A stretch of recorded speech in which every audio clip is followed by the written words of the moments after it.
I want to pivot to a maybe more lighthearted question. Yeah. I know you are a huge foodie, fine dining lover. You mentioned 11 Madison earlier. They have meat back on their menu again. I'm so excited for that. Did you try their vegetarian menu? Yeah, I've been there a few times during their vegan journey. Uh-huh. I just do Yeah. never feel full when it's a vegan meal, no matter how many courses. It's because you're Asian. Yeah. Asian people and veganness, I think sometimes is a little hard. Oh my gosh. Yeah, I went to 11 Madison a few months ago, and at the end of it, I was like, I think I need a burger, and I need to go back with their meat menu. Do you recommend it? I haven't done so when I heard that they were putting, a few known meat dishes back on. I'm looking forward to trying it out, but I want to give them time to figure that out Hmm. because I think every restaurant when they like go into a new direction again, even though they were in that direction, they need a transition period. Hmm. That's a big thing I've learned. I'm like, never be the first because Yeah.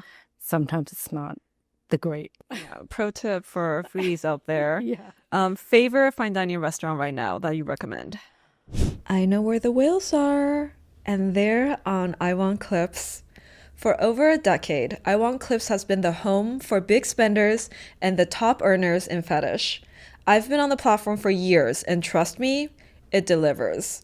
I've had an amazing working relationship with I Want Clips. They flew me out to put me on a truck billboard. We had an amazing Christmas and Halloween shoot.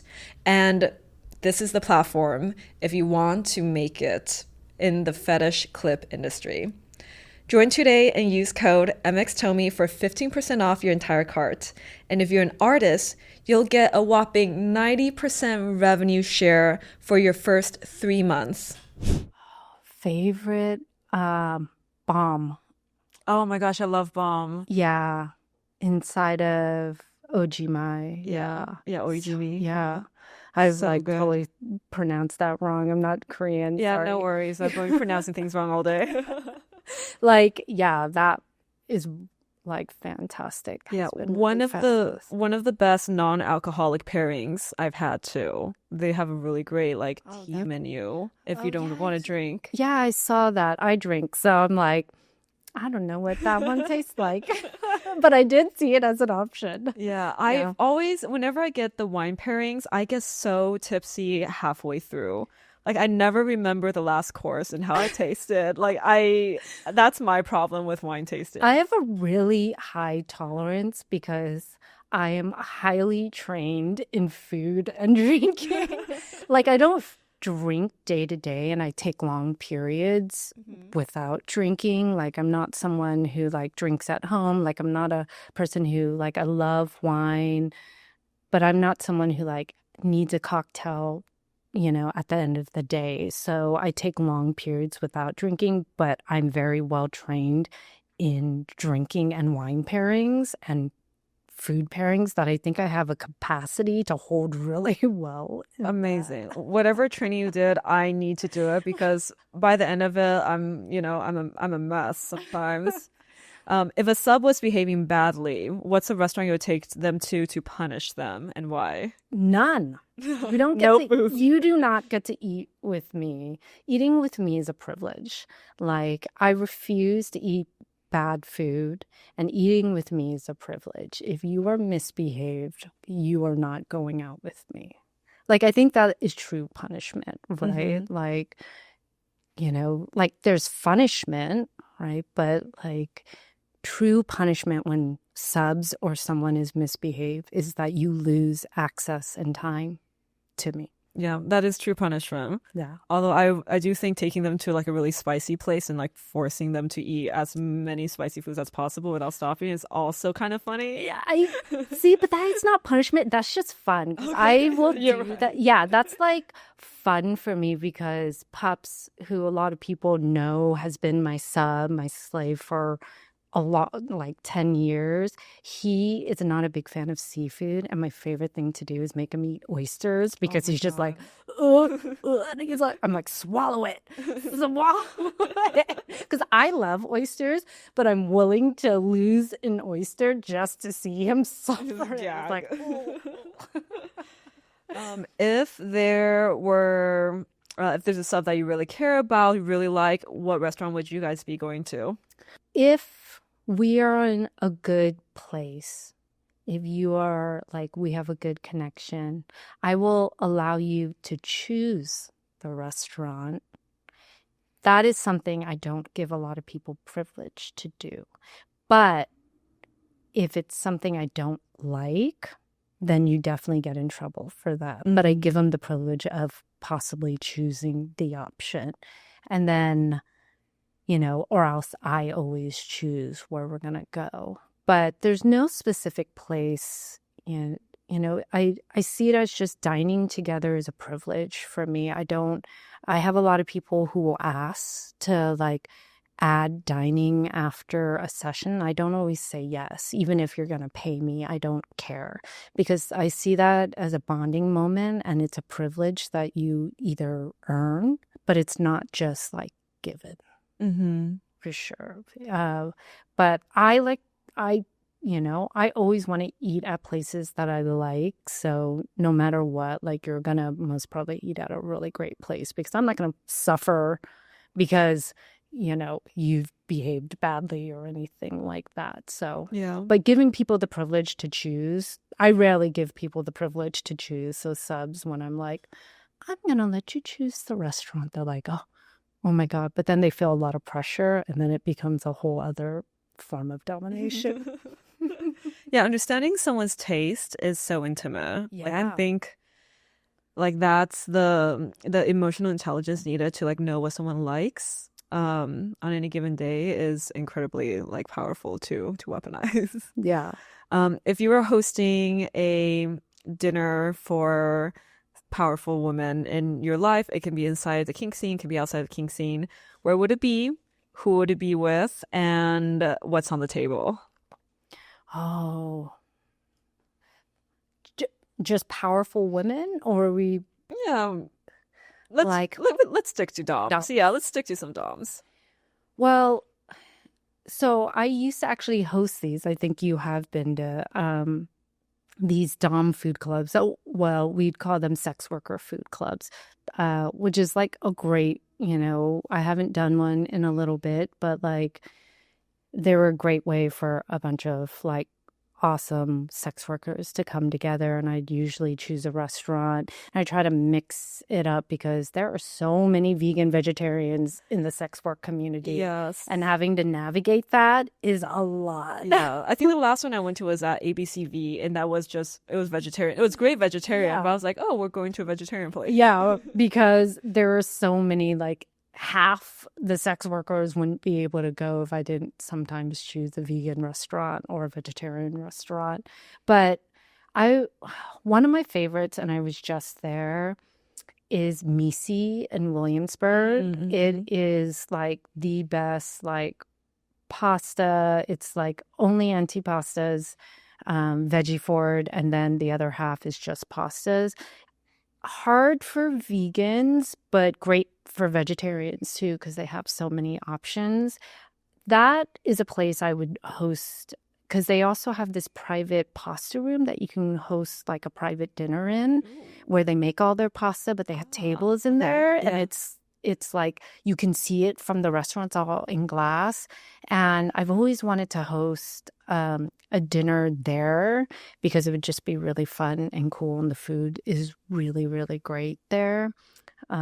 I would do it there for sure. Yeah, that sounds like a great location. Yeah. A private pasta room is, Yeah. there's something so cozy about the idea too. Yeah. And I am actually like, as much as I love fine dining, I just love quality food. And you can get quality food in a hole in the wall to like, the best restaurant in the world, right? And I love to host. So for me, I think about who's attending, I think about what time of year, right? So, like, do we want cozy or is it really hot and we want something that feels like fun and outdoors? Um, so those are all things I consider. Like, what's the vibe gonna be? What's going on? What's happening?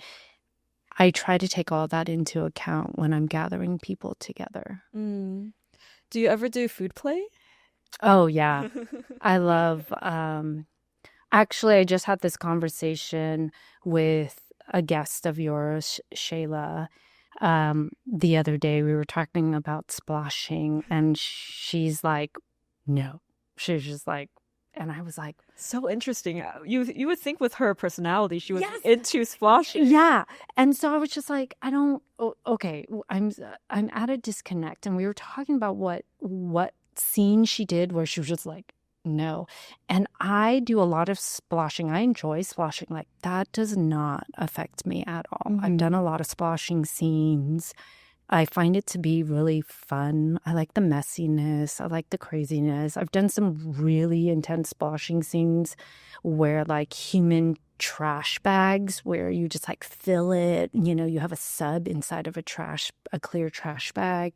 You fill it with different stuff and you roll them around in it. And like, that for me is really fun. It's just like plastic everywhere to keep everything clean. For people who don't know what splashing is, it's basically a food play. It can be really any food. And you like cover the person in it. Sometimes it can include sometimes it doesn't have to be so much. It can be just like cake sitting or like, getting whipped cream on someone's face or like pieing people's faces. But the fun ones are when it's a whole body experience. Yeah. In my opinion. I'm known to also like I have certain things in my freezer. I'm known my freezer is definitely a questionable place. But I have all these peeps in there that are frozen that I use in scenes. They go in special places. And so I always have a collection of peeps from different holidays. And that's so cute. Yeah, because frozen peeps make for best insertables. Oh, now you know. Now you know. Well, they come out weird. I will let you know that.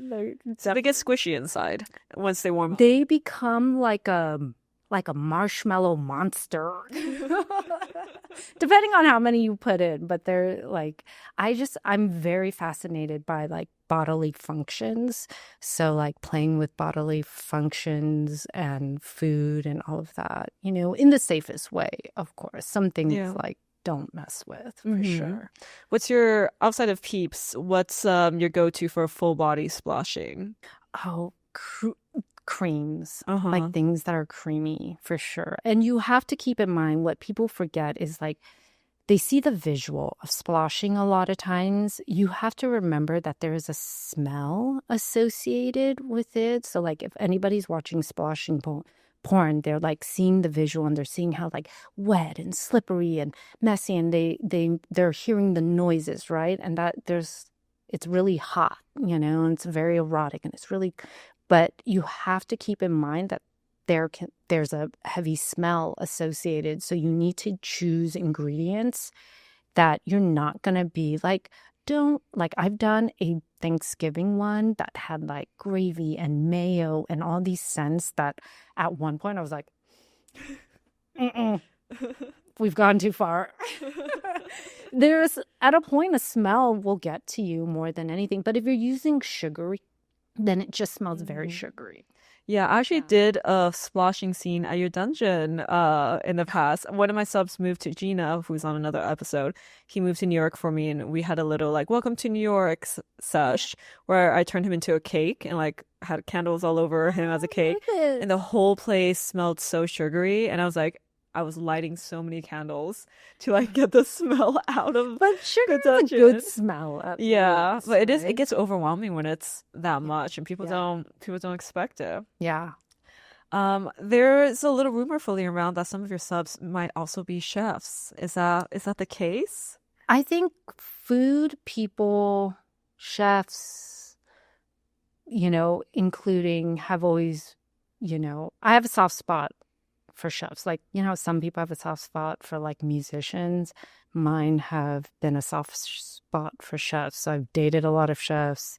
I've had a lot of chef clients, and it's because I'm a big foodie and I make it very clear out there that I end up having so much connection with food people. Mm-hmm. And chefs are kinky. Food people are kinky. People in the food industry are all really kinky. Yeah. There is definitely like a crossover. I really think like anyone in the creative space, if they're making something, they're artists of some kind, they tend to be wired for like being into alternative experiences or Yeah. like broadening their horizons. And taste is such a complicated and small and intimate muscle. Yeah.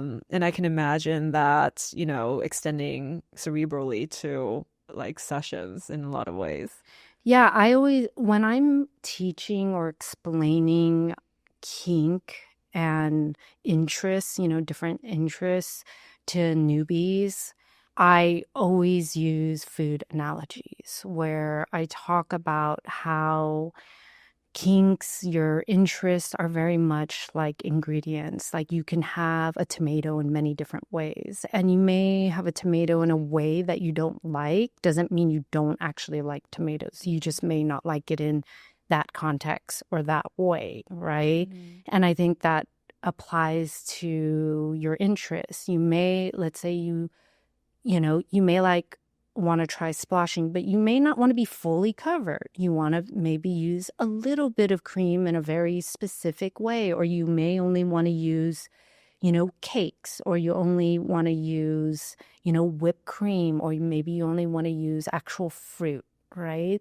So it's like, don't there's so many ways to explore different interests and so many variations, just like ingredients, that you never want to just say like, oh, I don't like this thing, because it can be done in so many ways and so many recipes. Yeah. Whenever I'm prepping for a session and there's like a lot of tools and toys, I tend to call it like my charcuterie board Yeah. because you don't always use everything, but then you pair things in different ways and it Yeah. creates a different experience for the sub.